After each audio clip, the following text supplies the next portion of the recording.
In today's episode, we have Ryan Smith with us, and he is going to talk about how he was able to build a very successful business in a very small niche within a niche. You will also get to hear how he was able to survey his audience to find out exactly what offer he should create for them, his philosophy on reaching bigger audiences with a one-to-many marketing strategy, and the way that he gets more people enrolled into his programs with virtual training sessions for other companies. And now, on with the show. Welcome to the Online Course Igniter podcast, where you'll hear from successful course creators and how they were able to turn their passion into a thriving online business empire. Thanks for checking out the show today. We have Ryan Smith from Launch Your Farm, who has a very interesting take on the real estate niche and is doing some really cool things as far as marketing goes and getting people into his program. And I think this is going to be a really cool episode. And I've got a lot of questions for you. So how's it going today, Ryan? I'm super excited to be here, and thank you for having me on. And yeah, this is going to be great. Yeah, I'm excited. We were talking a little bit beforehand, and I'm really excited to dive into some of these strategies that you've been using because no one's talked about this particularly on the podcast so far. But I always like to start at the beginning and kind of hear people's backstories and how they got into, the business or online courses or these programs. So, what were you doing before this, and then how did you transition into this type of business? Yeah. So I'm in real estate coming up to 13 years now. And when I got into the business, for me, it was always something that was kind of my vehicle to get me to where I wanted. And I knew it wasn't going to be my forever career. And I loved the industry. But I knew that the day-to-day operations of real estate itself was not where I could see myself. So I always wanted to find out where it was going to be. I didn't know if it was going to be teaching and training or consulting. So over the last number of years, I dabbled in different things. I was a productivity coach in my office. I did some consulting on the side. About 6 years ago, I had a podcast called The Niche Agent, where I interviewed real estate agents about unique niches. And I never really monetized that. But my intention was to get into course creation and get into kind of really what I'm doing now. But I was trying to figure out really what was the best avenue. And then for me, I was in a relationship and I was about to started the relationship. I put it on hold and then I jumped into the relationship rather than jumping into the coaching and training side of things. And then that ended a few years ago. And then I was like, all right, this is the time. I've been waiting too long and I really need to do this. So I decided to jump in, and I've been now doing this for less than a year. I really launched in July. I kind of got planting the seeds at the beginning of last year, just before COVID hit. But then I really launched in July, and yeah, now I'm here. Awesome. Very cool. And the name of your business is Launch Your Farm, and you're in the real estate realm. So could you briefly explain your business, your niche, and what it is that you actually teach? Yeah, sure. So for people outside of the real estate world, when they hear Launch Your Farm, they think farming, plants and animals, Old McDonald, whatever. Even my own friends and family, when they saw stuff on Facebook, they like, you live in a condo. I didn't know you were into farming. So in our industry, basically geographic farming is what I specialize in. And what that is, it's basically a play on words, and that you're focusing on an audience. In my case, geographic audience, where you have a smaller demographic. Rather than trying to be all things to all people, we have a smaller audience, and we then focus our time and attention and resources on them. And we put our love in, we put our marketing into them, and we put all our resources into that area, and we become the go-to specialist in the area. So I did that myself about 6 or 7 years ago. I really focused on a geographic farm. I had a business partner at the time, and we did really well, and we took off really quickly. And when I started that, my intention was to really kind of package what I was doing and kind of systematize what I was doing and then turn it into my course. So it evolved from that real world life experience of what I was doing to then turning it into training agents. So now I teach agents how to do that. So how to become the hyper local specialist and become that go-to person in the community so they can get a lot more business and be a lot more effective in what they do. Yeah, that's definitely awesome. I like that a lot. And it's kind of like a niche within a niche. And I think it's a really cool idea. When you're talking about a specialized area or smaller area, how small are you talking? Are you talking like on a city basis or a town basis or even smaller than that? Yeah, so there's a lot of opportunities within any of those ranges. Generally speaking, with a geographic farm, you're looking at like a neighborhood. Some people may farm like a apartment building or certain part of town. And one of the things that I teach is not to go too big. It's better to go small, find the right audience, get your marketing figured out. So generally speaking, you're looking at like 500 to 2,000 homes. And then a lot of times agents who have been really successful with it, they scale up. So they start small, figure out their systems and the tools, and then they become that neighborhood specialist. And then they may take over the neighborhood next to them or another area in town. And then they basically use that systems that they're developing to kind of keep growing.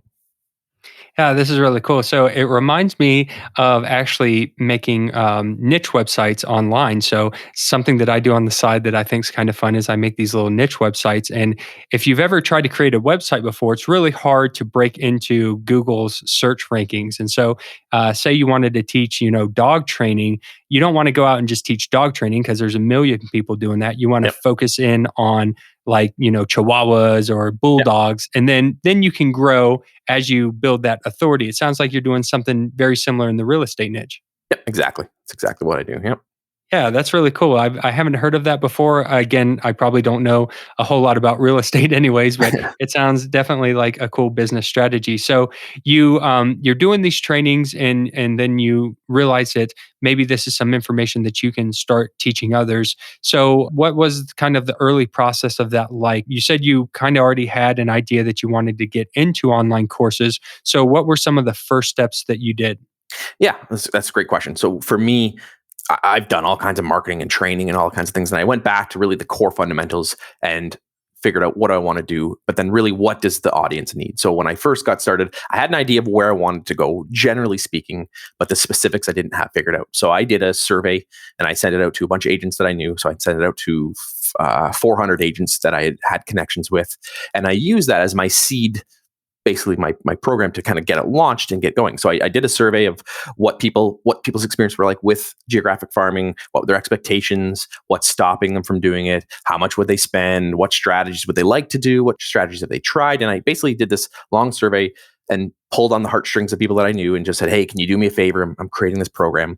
So what happened was I took that, then I went back, dissected it and said, okay, where are the gaps? Where are the trends that I see that agents have had problems, where they had struggles with, where are the things that they need help with and that I can help create programs around that. So for me, there was kind of three main things that I saw that came out of that survey.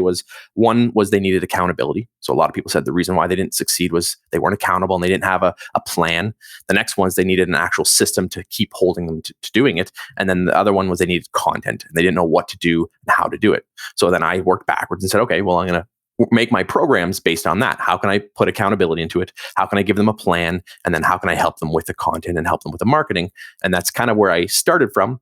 So I got that figured out. And then once I had that, then I knew I needed to build an audience. And for me, I forget who I learned it from a number of years ago. They said, when you're getting into sales, there's two ways of doing it. One is you build an audience and then sell them something, or you build something and then find an audience to sell it to.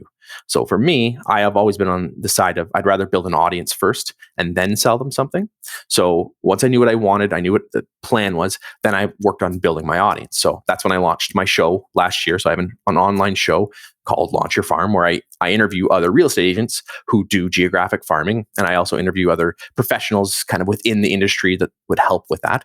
So I started my show, built my audience, and then I started selling stuff to them later in the fall. So once I had a following, I built up the credibility, I built up the trust, and then I was able to then release my programs to them based on the information that I got from those surveys.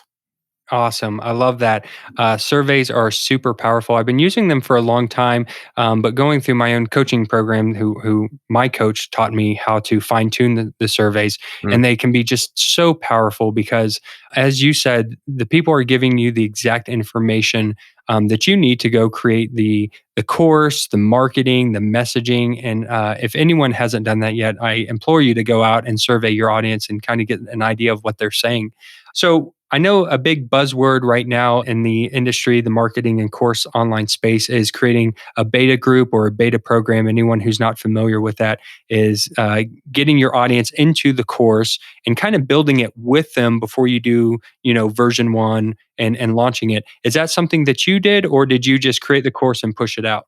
So I have three products that I've created, and I'll kind of break down in order that I created them and then explain kind of what I did. So I had a good friend of mine who runs a software program and a marketing program for real estate agents. And I had lunch with him and he told me I needed to get off my butt and start something. And I've always been a bit of a perfectionist at times and I've hesitated doing stuff. And he put me in the direction of reading The Lean Startup. And if you've ever read the book, but it's a fantastic book and it talks about creating a minimum viable product. So he said, just get out there and create something. So what I did was I took the details from the survey and I just created a very simple course, still good information, lots of good content, but I just got it out there. It was ugly. It wasn't pretty. It was just decent. And then so I sent that as a thank you to everyone who did my survey. So I got them to go through that and they were kind of my beta testers for that course. And then as a thank you for that, or as a requirement, if you will, was I asked them to give me feedback on that. So those people that did the survey and showed interest in it, I got them to really go back, rip it apart, tell me what they needed to change, what would they like to see in it and how I can make it better. So then I did version 2 of that, which was then my official launch of that. I got that out there and I built that. And then I launched what I call my boot camp. It's an 8-week program that I created. And originally it was 10 weeks. And then through my beta group, I pared it down. So I got out this program and I got 12 agents that I knew to go through this program, which I normally charge $500 for. They got it for free. But all I asked is that they rip it apart, tell me what they think, give me honest feedback, and then they would provide me testimonials and give me good feedback on it. So that group, I literally hadn't even created the program. I had the layout. All I told them was, here's the topics we're going to go over. And I was literally creating it on the fly as I went through. And I told them that. I said, listen, it's going to be crude. It's not going to be perfect. That's why you guys are getting it for free and not charging me that money. So I got it launched and got great feedback. I then launched version 1 of that, got out there, started selling it. And then each time I've done it, I just keep adding, keep taking feedback from the sessions, and then just keep tweaking it and growing it. And then I created a 30-day launch program, which is 30 videos over 30 days. And basically that was a bit of the accountability program. And it was based off of what was missing between those two programs. So I kind of filled the gap in between. Yeah, I absolutely love this. When I started my online course creation journey about 7 or 8 years ago, I was just creating products and then trying to find the audience. I was doing it completely backwards.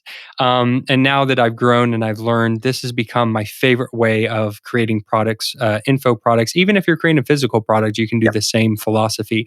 Is surveying your audience, find out what they want, and then get some beta people to come in and go through the program, fine tune it, see what they're saying, and make it a better program. Because then when you do that, you are making the perfect product for your audience. When you go sell that, when you launch it and you start, promoting it or running ads to it, it's a guaranteed success because you've had actual people go through it and tell you exactly what they want, right? Exactly. And you've got the testimonials built into it and you've got the feedback. And then generally, is this something people want or not? And a lot of people come up with ideas, and I've seen it in my own experience where people have this amazing idea in their head and the world doesn't really want it, or the world doesn't want it in that version or that form or in that way that they're doing it. And it's like, if you need to take some feedback.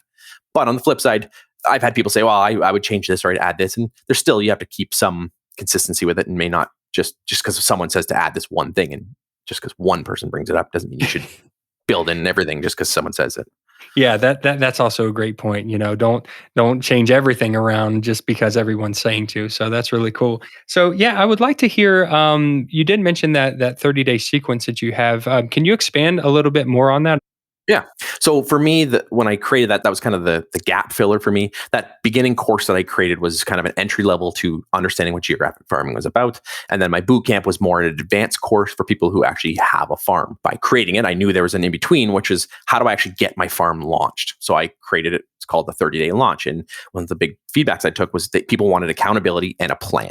So what I did was I created a 30-day launch program. So it's literally 30 days, 30 videos. It's about 12 hours worth of video. And each day there's one video gets released, one video at a time or per day. And then there's the video and then homework and then video and homework. So I broke it down. I took kind of all the strategies that someone would need to get started. And then I kind of clumped it together under categories. So the first 8 days is doing the research and choosing your farm. Then I went into the marketing, and then I went into the value adds and how do you create value. And then I did administrative type stuff. And then I created this 30-day launch program. So it's one of my best selling programs. It's $200 and it's a system where people can jump in and they just have to do it, and they kind of follow through along, and they don't get to go ahead or work ahead because they have to wait till the video is released. So it kind of helps keep them accountable. And then they take this homework, do it each day. And then by the end of that 30 days, they're up and running. Yeah, that's awesome. That's really cool. I like that. And then when they finish that 30 days, are you then sending them into the next phase, which I guess would be the Yes. boot camp? Yeah, exactly. And then at the end of that course, there's a promotion, a discount. If they want, they can move into taking the next boot camp. And I run those every 2 months. So then, depending on where they are when they finish it, they'll be able to join in and join the next one if they want to. I love this. So you've created what Russell Brunson would call a value ladder, where Yes. you're walking people through the steps of what they need. So if you're a beginner, you start here, and then you move to this next phase, which is your 30-day challenge, and then you move them into the boot camp, and then maybe you can keep moving them up the ladder, maybe into coaching or client work or something like that. Yep. And I based a lot of that on that. I love Russell Brunson and I love his stuff. So that's kind of when I went through and realized I needed to have those different price points and different value levels. And then also not just value levels, but also flow. So going back from that beginning, okay, what do they do now? Now it's this next thing. Now you want to launch it. Now you want to get into the next level and kind of take them through that process, and then have enough programs that people can choose, but not too many programs where people are going, what should I take? What should I do? So try to make it as clear as possible, saying, step 1, step 2, step 3. Here's the way to kind of get you there. So have you started writing your free book yet? I actually have. I have. Nice. Based on that, and that was one of the big eye openers for me. And one of the things he talks about is you have to draw a line in the sand and be polarizing.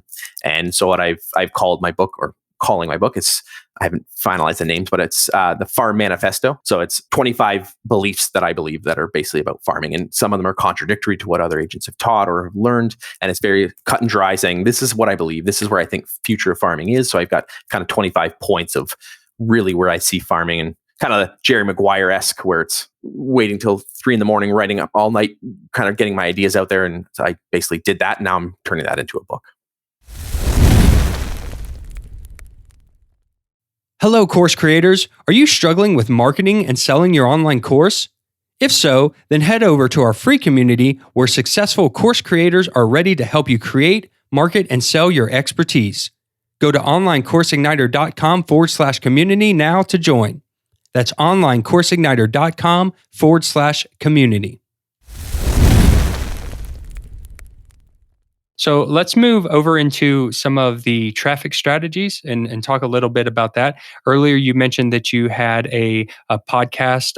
What kind of podcast is that? I think you mentioned that you have some people come on and do an interview, but can you talk a little bit more about your podcast? Yeah. So the show is a video show. It's a video podcast that I do, and it's interview based. So it's myself and another agent, or myself and another professional within the industry. So I interview agents who have done geographic farming with different unique twists. So I've got agents who do really are community heavy. Some people are doing volunteering. Some people are doing online ads. Some people are using video. Some people are using social media, and all the different things that you can do. And a lot of things that I teach, and I basically interview them, kind of take best practices. What are they doing? How are they doing that? And part of the reason why I did that was not just to build an audience, but it was also to help build my credibility. And not that I'm not credible in what I do, but one of the things I've learned through my life is that one of the best ways to grow your credibility is through other people's credibility. Perfect example of that is Oprah Winfrey or Larry King. By interviewing other people and having other professionals in there, that escalates your credibility. So by having these people who have done it as well and have succeeded, it now builds me as the go-to person. Now in the social media channels and real estate groups, people are saying, "Oh, Ryan's the farm master. He's amazing. He's incredible." And it is what I'm doing is awesome, but it's built and backed by the other people that I'm interviewing. So I do the interviews. I provide a ton of value, and that's basically my free resource. I always send people back to that. If people are reaching out and they're on the fence, I say, hey, go back and check out episode 3. Go back and check out episode 27. That might be a good fit for you. So it gives me a way to build trust with people. They know what I'm talking about. They know that I can deliver on the content, and it gives me something to use in my marketing as well. Yeah, I love it. Obviously, I have a podcast and I agree with everything you say. I find podcasts do 3 things for the host particularly. One, I get to share other people's knowledge. So you're on here talking about different strategies that I've never used before. And so we get to share that knowledge. 2, the credibility. Like you said, if I have you and other experts in the field, I get Russell Brunson or Gary Vaynerchuk or someone like that to come on. It's going to help elevate my podcast, right? And then the third thing is you just build some really great relationships. Yes. Everyone is afraid of competition, and I have more of an abundance mindset instead of a scarcity mindset. And even if I have other people teaching course creation, I love having those people come on because we built a connection. I've met some great people where I've been in their Facebook groups doing training. They've come in my Facebook group doing training, and podcasting, I think, is such a cool way to go about that. I'm going to add a fourth one if I can. Yeah, One of the definitely. things that I find as a value is I call it the one-to-many approach, is by having an audience, you get in front of their audience and they're going to share it. And I use this in my training all the time. And I talk about, if I go put an ad in the paper or run a Facebook ad for my business, I don't go tell my friends and family like, oh, mom, look, I ran a Facebook ad today. But if I get featured on something and I get to be a guest speaker on something or get interviewed by someone, I'm going to go share that with my friends and family. So it's going to open up the doors to a whole different network that you never would have had. So by having me on, I'm going to be proud that I'm on your podcast. And when it comes out, I'm going to go share it with my audience. It's going to expose it to other people, and it's just going to help amplify your reach. And I think that's a super valuable reason why I think doing interviews are so important. Yeah, that's amazing. I love that. That's a great philosophy too. And I totally agree with it. So this podcast, you said it's a video podcast. So where are you distributing it? Are you doing it in a Facebook group, on YouTube? Are you using Spotify and Apple Podcasts? What does that look like? So this time around, I didn't do an actual podcast itself through the normal distribution channels. I did that with my old podcast. I changed it because there's a lot of real estate podcasts out there already. In my opinion, it's I don't connect as well with a podcast itself from my audience. And so I do video specifically and video only. So I do it on YouTube, Facebook. I have a Facebook page, Instagram, and then I put it on other different social media channels. And I'm part of like some groups for real estate, things like that. And I share it there, and just any channels I can get out and get it to as many places as possible. And then it's hosted on my site. So then I try to drive all the traffic back to my site as well.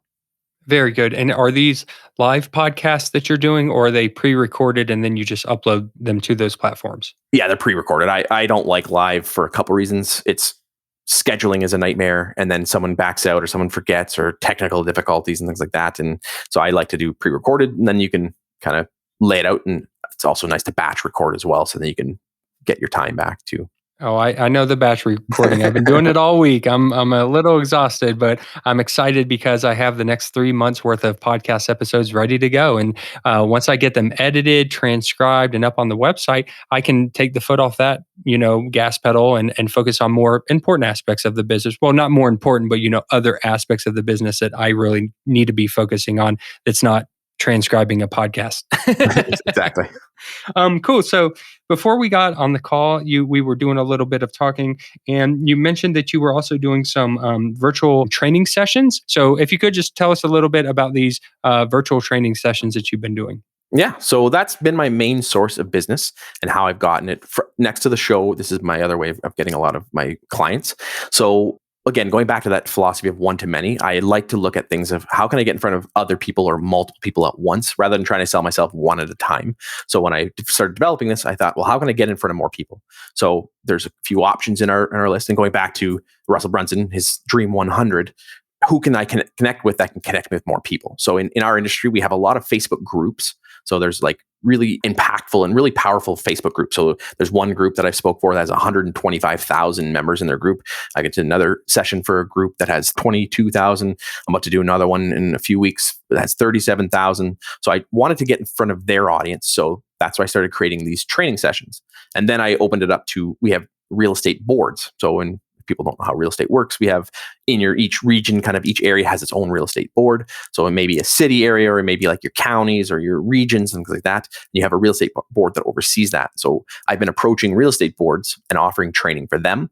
I get paid for it. So I charge $250 for the 1 hour session. So I'm getting paid to now speak. And I tell them it's not a big sales pitch. It's educational based. It's actually meant to teach people stuff, and it's not just a big sales pitch webinar. And then at the end, I just say, hey, if you like that, you want more information or would like to join, here's a discount code, and you can register that way. And then I also go after real estate offices. So I target real estate offices. I've been doing a lot of training for real estate offices, and some of the offices I have 1,200 people in the office, and I get a fair amount of people showing up. Obviously not all 1,200, but I get a few hundred people sometimes on these sessions. So I'm exposing my message to audience quickly and to a larger audience. And it's done in a format that I can control, and I can do it one type of way. So I've got 3 different webinars that I do. I've created a bunch of them over the last year, and then I kind of taken my testing, seen what's worked, what what people really liked, and I've narrowed it down to 3 different sessions. Again, each of those sessions kind of cover different things. So now I've created a website specifically for that I send out to the boards and send out to the brokerages with all the information, the FAQs, the links to the information. Here's what they're going to get. Here's the value that's going to bring to your audience. And now I just reach out to them and say, hey, who's responsible for your training in your office or your board? They let me know. And I say, hey, I'm doing some training. I'd like to offer it to your office or to your board. Here's the information. And then people say, okay, sounds good. And then they sign up, book it. Now I get to speak in front of their audience and build my audience that way. So it's been very powerful, very effective. And yeah, it's made me a decent amount of money. This is so cool. I love this. This is why I love having people like you come on the podcast, because this is something that, I've never thought of, I've never done myself. And hopefully people are paying attention out there who are listening and can start thinking about how can you apply this into your niche? Is there some way that you can take what Ryan is saying here and apply that and reach out to, people in your industry and getting in front of their audiences? I love this one-to-many concept that you have, because when I'm asked, how do you get traffic to the course? People always give you the basic answers. You got to blog, you got to start a podcast, but no one ever really talks about that. Why don't you try to get in front of like-minded individuals or people who are in your industry and get in front of their audiences and provide training? As I mentioned earlier, these relationships that I've built on the podcast with other course creators who are doing exactly what I'm teaching, I don't see it as competition. I get to go in his group and I get to do a training on something I'm a specialist at. And now if he's got, like you said, 7,000, 10,000 people in the group, I'm reaching people who hadn't heard about me before. And then we share and we collaborate and we do the same thing in my group. So I really love that.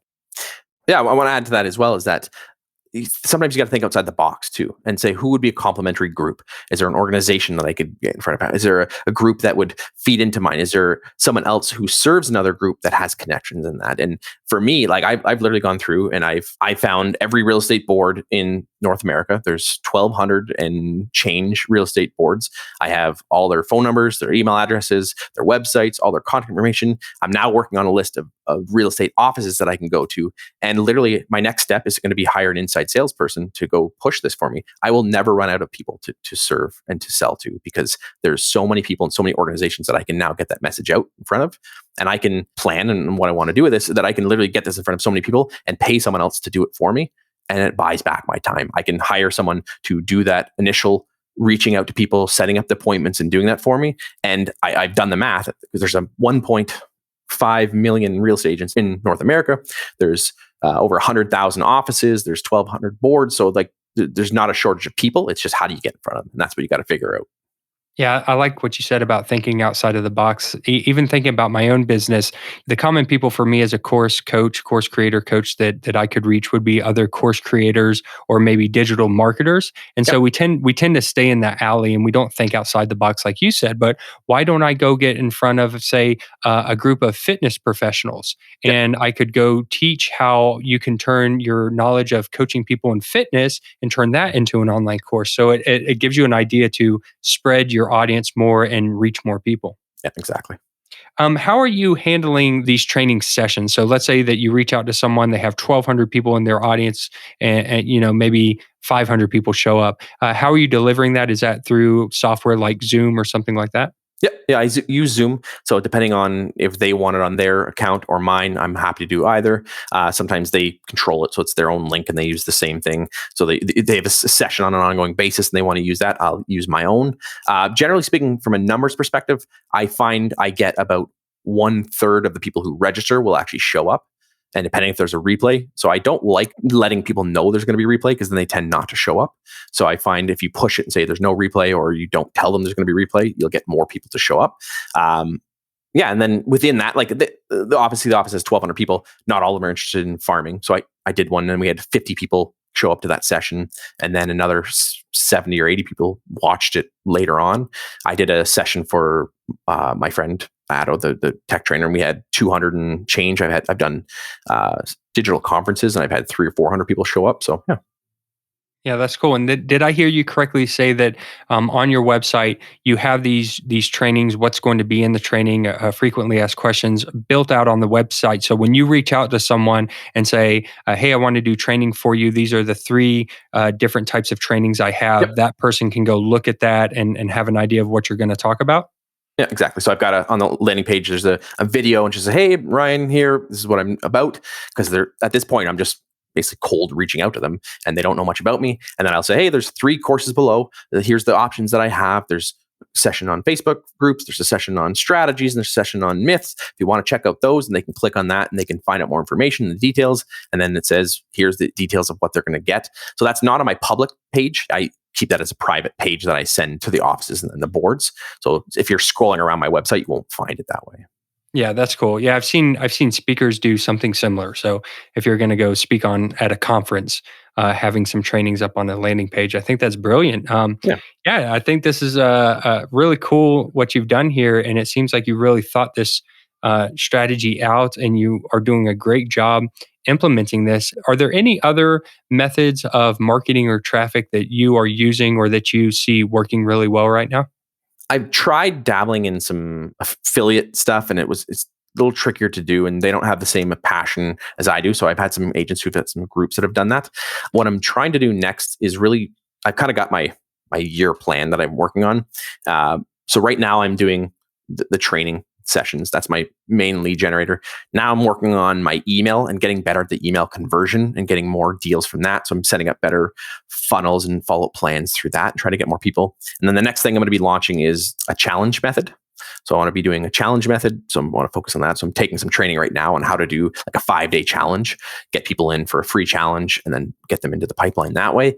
And then the last piece is I want to do paid ads. So I haven't done anything with paid ads for a number of reasons. One, I haven't spent the money because I want to make sure all my systems and things are in place before I go spend a bunch of money. So I want to make sure the funnels are in place before I do that. And then I'm kind of taking money off of each deal that I'm doing and putting it away so I have a budget to do that. And then once I have that, then I can scale up. Once I have everything kind of tweaked enough that I'll be able to dump the money back in and spend it on online ads. Yeah, that's very smart. This is a big mistake I see a lot of people make is they go and they try to run ads to an offer that hasn't been proven, doesn't convert, and then they run the ads and you don't really know what's working and not working. Is it the ad? Is it the landing page? Is it the messaging? So I think you're going about it the right way. Fine tune your offer, fine tune your messaging, and get a good converting offer. And then once you know that's solid, then you just run ads, and that just adds fuel to the fire. And one of the things I'm going to do then too is back that up with, because I'm going to be going after different geographic areas with the boards and the offices, and then I want to either trail behind or ahead of those things with some online ads. So if I'm going to be calling in that area, I'm going to be speaking in those boards and those offices, I'm going to do some preliminary visual ads. They can see what it's about, and then some offers after. So they'll know who I am. They've heard about me. They've seen my stuff maybe at their board or at their office, and then they see my ads online to kind of tie in and really solidify what I'm doing. Cool. Awesome. Well, it sounds like you've really thought this out and you've got a great strategy and you're doing a lot of different things and seeing some major success with that. Thinking about the person who's listening right now who's like maybe a little earlier in their journey and they just have maybe their one course or they're building their audience and they don't have all these different methods set up like you have. What would be your main piece of advice that you could give someone who's kind of starting out and would like to get to the point that you're at, but you don't want to overwhelm them and tell them to do a book and a podcast and all these things? What is something that you could tell them that could help them out? First is you need to survey an audience. So find an audience that you're going to serve and then survey them to find out what's important to them before you go create a bunch of stuff. Like we talked about earlier, don't create something and spend all this time and resources creating something that you don't even know if people want. So doing that survey is important. And then next step would be, don't be afraid to get something out there if it's not perfect. And it took me a long time, a lot of energy to get over that and just create something, get it out there, test it, and then scale up. But I think important is while you're doing that is to build an audience as well. And don't try selling them stuff right up front. A lot of people try to sell something right away. There's going to be a delay of time where you're trying to get those ducks in a row and build that together. Build an audience and give value and grow that audience, and don't worry about selling them stuff right up front. So just build an audience so that you build that trust, people know who you are. And then when you come up with a product and you finalize it and you polish it, then you're able to sell to them. And then there's already built in trust and they'll want to buy it from you.